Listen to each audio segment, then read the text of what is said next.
are required to do testing on swim area sites, whereas the federal government is not. So when we took those over, we now have 3 places that are approved swim areas, and every 14 days, we have to do a water test. And $100 a test, send it in, and it has to go to DHEC. So that's an incurred cost that we had to pick up. So that's the budget proposal, $26,500 to create that.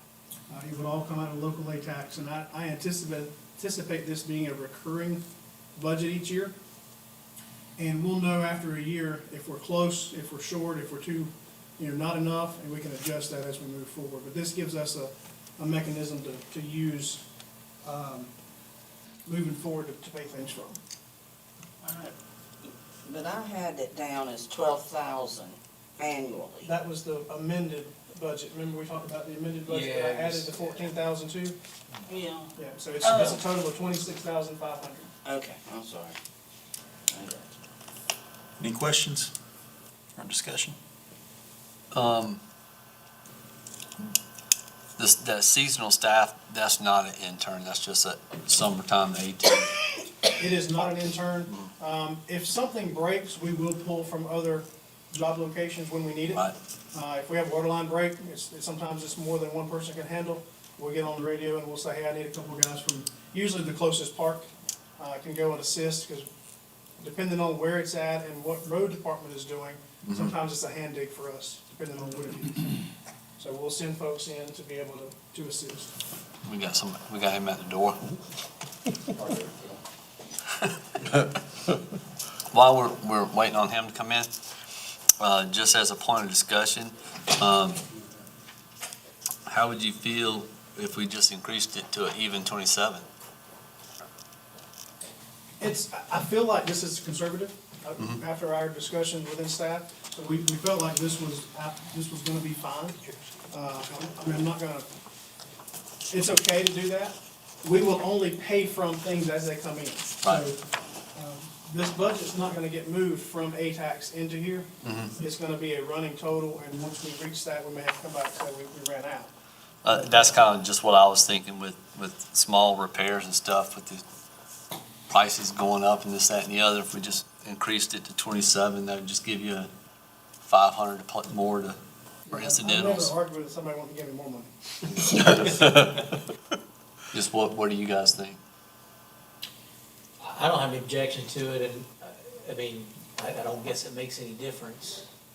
Yeah, it does. If you don't use it all, it's just gonna roll over into the next. Yeah, so Right. the way local ATAX works is it stays in its own fund building until we have a line item that pulls it out.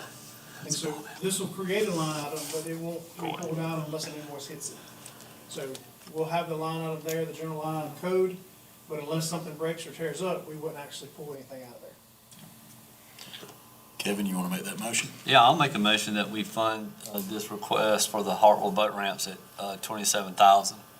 I'll say, All right, motion and a second, all in favor? Aye. maybe he retired, but he knew things about those departments.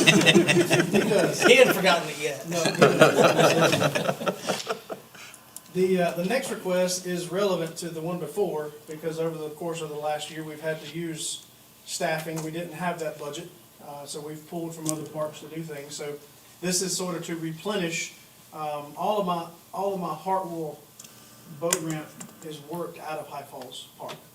And so we have one person, but like I said, if it's busy weekends or heavy trash, sometimes 2 or 3 will go and take care of the business. And so this is kind of to replenish and be utilized at High Falls to replenish what we've had to use over the years.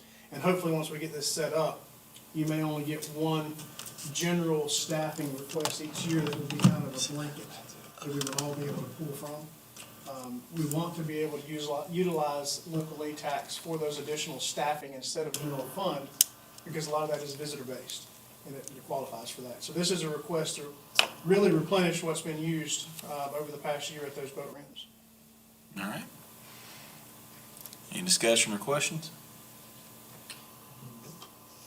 All right, do we have a motion?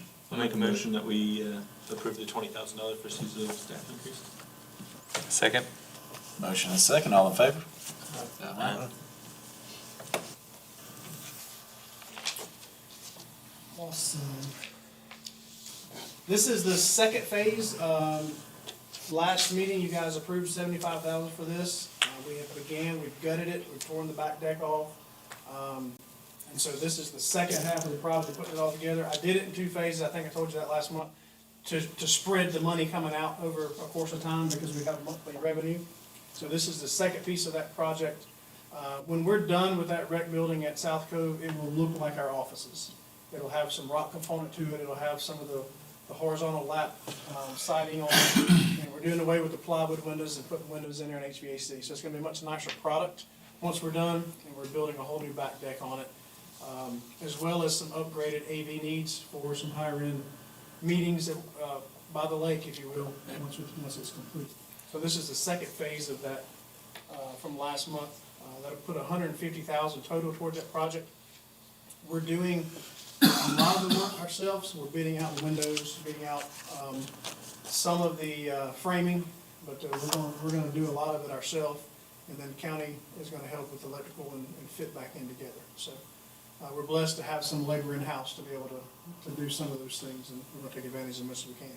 Have you been able to secure materials already? or- Yeah, so that's the reason we were closed for so long, is because of the supply concern. Yeah, We have already ordered wood and the windows, the money you approved last month, the window bid goes to council December 7th, so we've already secured the windows and getting them on lot. We've got to have everything back open by June 1st, so right now we're on track. cool. All right, do we have a motion? I'll make a motion to approve the 75,000 for South Cove Recreation Building upgrades. I'll second. All right, we have a motion and a second, all in favor? Aye. All right, three more. You guys are awesome. This one, I meant to bring a waterfall brochure and I walked out and forgot it. You guys are familiar with our waterfall brochure. We order these about every 3 years. We order them 100,000 at a time, and we split the cost with Lake Hartwell Country and Discover Up Country. We're down to about 6 cases left, and we're starting to share those among each other. And so we are working on edits now, and we'll do a reorder on that. So this is our portion of a reorder for that waterfall brochure. And probably one of our, outside of our visitors guide, our best piece of collateral that people request on a regular basis, so. All righty, I'll make a motion that we approve $4,500 for the waterfall brochure. Second. Motion and a second, all in favor? The next one, the banners that are hanging behind you, the Think Oconee banners, about 2 years ago, we put a number of those around the county. You've seen them hanging in intersections. Well, they're 2 years old now, so we're gonna start working on a plan to replace those. This is $6,000 for that piece, and then we'll probably have 1,000, 1,500 left that we can do some small trade show collateral with for some upcoming shows that we do with. But that's what this 6,000 is for, is to replace those. We're working with Morgan now to think about the next design. So they last longer than you think they do. So unless the wind blows them down, they've done really well. So I'll probably go back with that same weight material because it's held up pretty good. But it's not a new, it'll still be Think Oconee, it's not a new marketing strategy. It'll be, we haven't decided. We hadn't even started throwing around the ideas yet.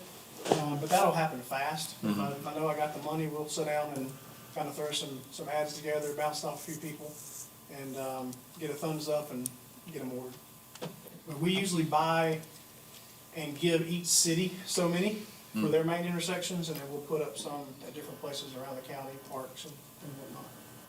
Is this intended to be more of an economic marketing strategy or a tourism marketing strategy? Either or.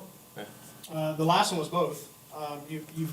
We used Invest, I'm not sure what's on this one, Work. and work in here, but we had Play, Eat, Bike. We had several on the last one that traveled around. So it was kind of a joint piece. But it doesn't have to be economic driven, it can be tourism driven. So if you have any ideas, just shoot them to me. Because we're talking about that now. Might I suggest a drink? Drink Oconee. Yes. I bet you have a place for that. too. Yeah, Would you like for me to make that motion? Now that there's 6 of us, I can make that. All right, do we have a motion for the $6,000? I'll make a motion that we approve $6,000 for marketing cloud. Second. All right, a motion is second, all in favor? Have you ever thought about a waterfall that's going into somebody's mouth? I mean, that could be pretty Yeah. cool. You design it and pay for it, we'll put it in. I have one more, and you guys probably saw this on your agenda. This is not typical, it's not during a grant cycle, but it is something that is eligible and something that is a need. The pandemic closed down the Performing Arts Center for quite some time. And as you all know, they have about 80 performances a year. A large portion of their customer base is non-Oconee County residents. Being closed that long, they depleted reserves. And while things are starting to pick back up, there is a need for a boost, if you will, to get deposits and booking some additional shows to keep this thing rocking and rolling. The administrator and I met with their board president, and we felt like this was the best way that the county could assist right now, was to give a little shot in the arm. It's an eligible request, and we thought it would be an emergency, because if they don't get it, they can't book. They gotta kind of wait till things come in and then keep booking. So we all know the impact that the Performing Arts Center has, and I think it's an opportunity for us to provide a little bit of assistance in a place that's usually providing impact for everybody, all of us. So that's a request of $25,000 coming from staff that we consider at a local aid tax. And I'll be glad to answer any questions. What's, other, I guess, or not corporations, but other entities, likelihood that they will come and ask for things like So this as in the well? past, I think we've done 3 of these emergency requests. 2 of them were venue-based. HVAC went out in a place that needed, air or something. It's not normal, but it's not out of the ordinary that we could consider it on an emergency basis. It's not something we want to do on a regular basis. Sure. We hope that we don't have that. Yeah. But it is eligible funding that we could utilize. So at some point, will there be a criteria for determining emergency situations like this? So Right that, now, because I think it's- that was a good point that was brought Sure. up. Right now, it's been sitting down with the administrator and myself and letting us ask a bunch of questions and kind of, You guys are, we're Vetting vetting it. it on the front end Yeah. before we ever get it to this point. Right. And saying this is our best option to assist. Okay. I obviously didn't know this was gonna be here when we came in, but I had been thinking about how we kind of spread out funds with the grants. And it kind of goes in line with this. Some of the grants that we approved this year, were new, entities, new events, that kind of thing. And I know we've always tried to give as much to every single, request as possible. And I don't think we've ever really considered how long the entity has been around, the known impact. I think we should really consider it, because we know the impact of the Walhalla Performing Arts Center, and maybe a new, outdoor event or bike ride or something like that. We don't know what that impact would be. And I think we, going forward, should maybe think about weighing it a little bit more towards what we know an impact's gonna be, and kind of those first year requests, give a little bit to them, see how it is, and then revisit that next time it comes around. And also not discounting, entities that have been around during this whole pandemic when everybody's been struggling, and, they've suffered through and made it and are still making a request. I think that's a great thing for them. And so I would suggest going forward, we kind of weigh that a little bit more, because I know Walhalla Performing Arts Center usually comes in with a really high request. We can't fill that every time, so we spread it out amongst everybody else. But if we didn't maybe do that so much on the front end, they'd have a little more funding, and not have to come with these emergency requests. I'm not opposed to doing this by any means, but if we rethink it maybe on the front end, it could help the people in need, that we know where the money's going and the impact's gonna be. And they really didn't want to come and ask for this. Right, I'm sure they didn't, yeah. So we explored a number of options, Right. and this was kind of the best way we could provide a boost. Yeah, And absolutely. Phil, and just to the point he was making, with the new events, some of that's already built into what they're eligible for, correct? It is, if it's a new event and we don't know the impact, typically we'll use a 40% number. Okay. And so we're only funding up to 40% of a new event if you give them everything that they're eligible for. Right. So we've already vetted that as well on the front end to say, until you prove to us what your impact is, Right. this is kind of the starting point. Also, just, this will not affect their eligibility for the upcoming cycle, correct? So just throwing that out there too, just. All right, any other questions or discussion? If not, a motion, please. Make a motion that we fully fund the Walhalla Performing Arts Center emergency request of $25,000. Second. Either one. All right. We have a motion and a second. All in favor?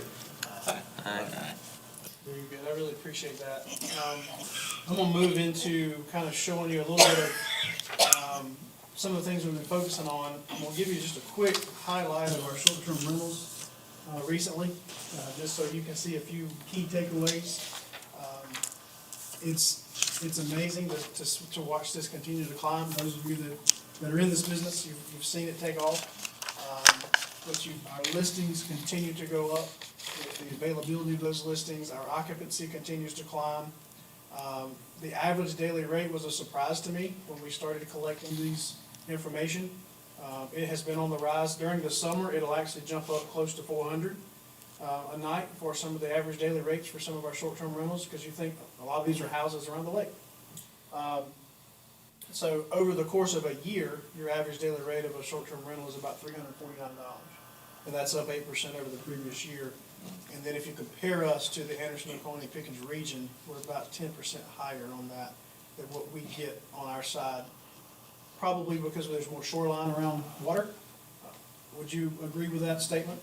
But just wanted to share with you some of the things that we saw as the data came through, and why we're seeing our numbers and what we're able to utilize from some of that short-term rental income that's coming in.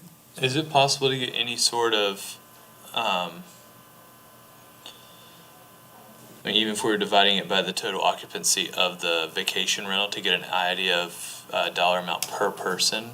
Because it looks like it's, I'd guess, in the $30 per night per person range, just. Let's you and I get together on the flip side, and I can show you some of the data, and we can break it down. The data we get, our Oconee specific data is limited to the listings, the book listings, the RevPAR, the ADR, and then the supply and demand and the total revenue. So I can see those 6 categories for Oconee, and then when it breaks it down by month and by day, it's the 3-county region. So that sub-market only has those 6 subcategories. But let's get together and I'll be glad to show you what I've got. I just wanted to share that as some interesting data as we move through. Is this, just to clarify too, just VRBOs, Airbnbs, or is this hotel? any This is short- everything? This is not hotels, this is just short-term rentals.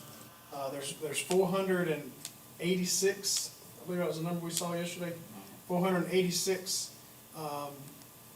short-term rentals, and that's not hotels, campgrounds. Right, that's what I was just making sure of. Is this type of information published anywhere? The reason I ask that is that, and I think it's settled down a good bit, but over the past 5 years or so, there's been a big push by a lot of the homeowners and communities.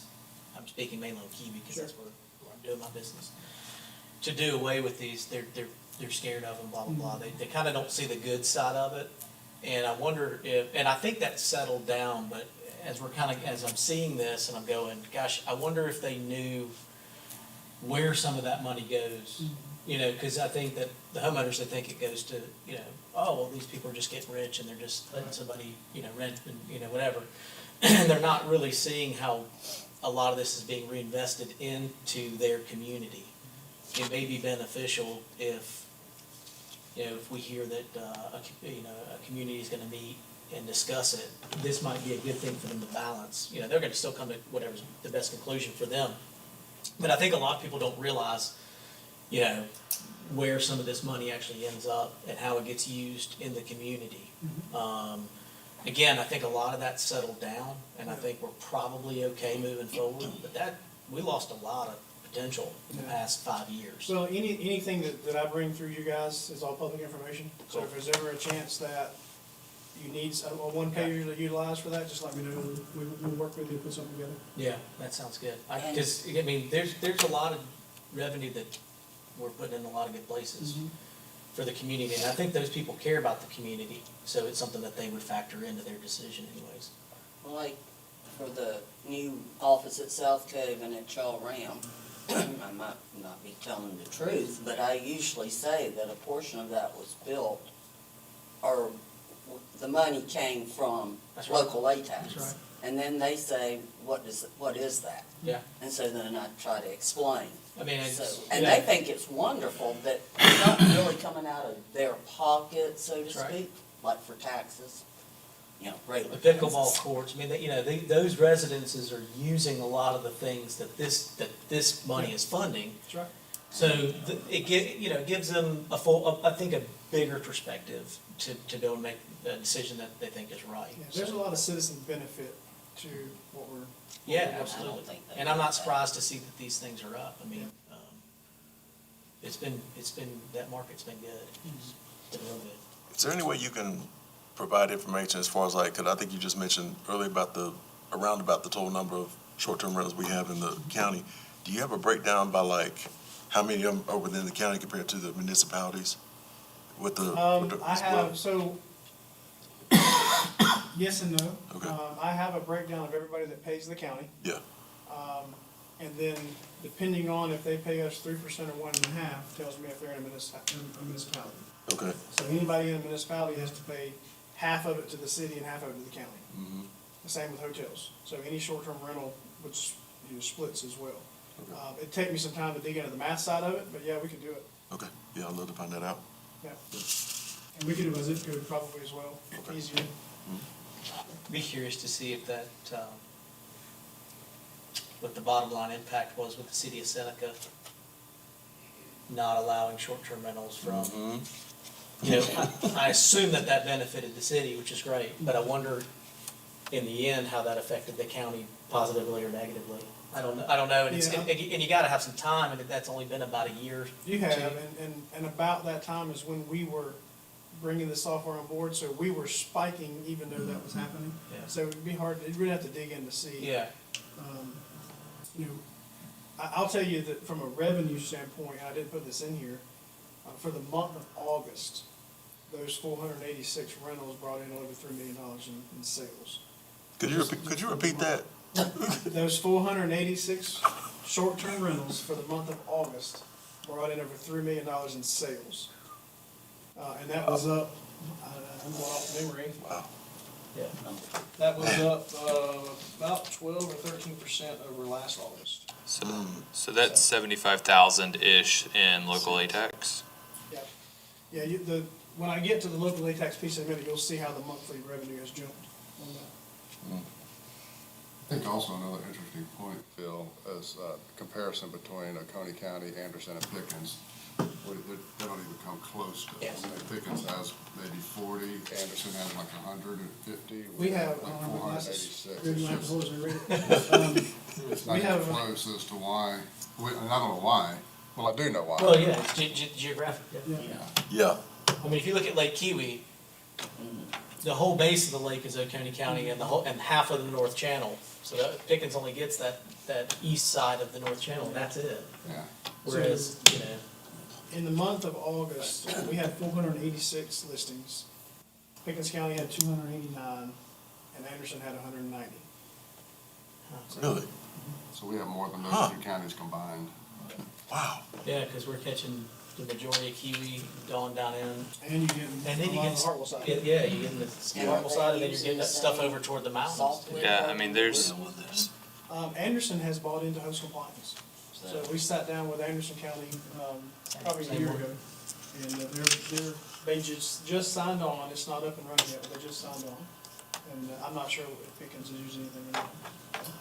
Our place on TV that we rent is in Pickens County, and I think they have something. I could be, well, I say that. Partridge County, so we pay our Yeah, taxes. we're but- certainly happy to share it. When they call us, because people around the state are seeing our ATAX numbers and And they go, wait a they're second. like, what are y'all doing? You know? So, Yeah, it pays to monitor it, Yeah. for sure. the next slide, this kind of leads right into that. This is the last 12 months, things that are done, things that we've completed by utilizing some of that money.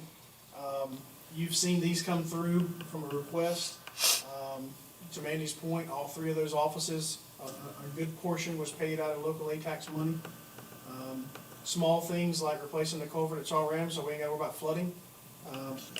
That was a 20-something thousand repair that wouldn't have been a popular thing on a general fund request, and we were able to knock that out and not have to worry about that moving forward. The new radios for staff, from a safety standpoint, we added 37 new Motorola radios. Again, that's a $30,000 item that would, we would have had to put in line and get to. So, those are some really cool things that we've been able to knock out. Here's the new courtesy docs, if you hadn't seen them. The picture on the right kind of compares what we had, and then the old versus the new. So, it's been a very, very welcomed addition, a lot of good compliments on it. And as we go through the next couple of years and things build back up from this initial surge of projects, then we'll look at replacing a few more. This is all aluminum with concrete, it's really nice, if you've had a chance to go on them yet. They are paving today. This is the RV dump station at South Cove. This is a second one that's being added, so that is, the paving work is happening now. And it should be usable by springtime and ready to go. So that's a big, it's, the bollards right there is the first fishing parking lot. All those trees were taken out. We had to take out and grub all those trees to fit it in. So you keep the old one, or? Yeah, so this gives us two. Our challenge wasn't capacity, our challenge was getting them out of the park. Yeah, the line. Yeah, there was 20 RVs lined up on Sunday morning trying to get out of the park. And so, this gives us another avenue to kind of help push people through. Seneca Creek, it goes to council December the 7th. So we are really close. Lot of things going through. We are ready to make that award. You'll hear that vendor award at the December 7th meeting. It is a 12-month anticipated project. We've got about a 4-month span that we can't do anything on the water because of the fish spawn. So the goal is to get the ramp done first, then there'll be a small delay on anything that happens on the shoreline while they're working on the parking lot, and then they'll come back and do the amenities. So all in total, it's about a $3 million project. Our goal is to try to do it in one phase, and we're working with our council now to determine, can we use some ARPA money that's available to do that. So we're gonna request that next meeting and see if we can make that happen. If not, we'll do it in 2 phases over the course of a couple of years. It was So, super originally excited. proposed as 2 phases, correct? It was originally proposed as 2 phases, and there was some opportunity there not to have to repay some mobility costs and bringing those contractors back in to do some things. So we're gonna try to do it in 1 phase if we can. So that'll be a discussion that we have moving forward. And then our upcoming projects, these are all things that we're just kind of sitting, waiting on. The South Union Shoreline, we're still waiting on purple to go down. It's still up. And then we've got a couple paving projects, we've got the seal coating. We're doing some master planning work at High Falls now, and then you'll see from me soon, depending on how the Seneca Creek funding goes, hopefully we're gonna be able to bring a maintenance building to you in the spring for Charles Ram. We don't have any maintenance area up there to put our equipment in, and so we wanna get that knocked out. Any questions on projects? Project management has been where we spent a lot of our time the last 24 months, and it's been sort of a blessing, to be honest with you.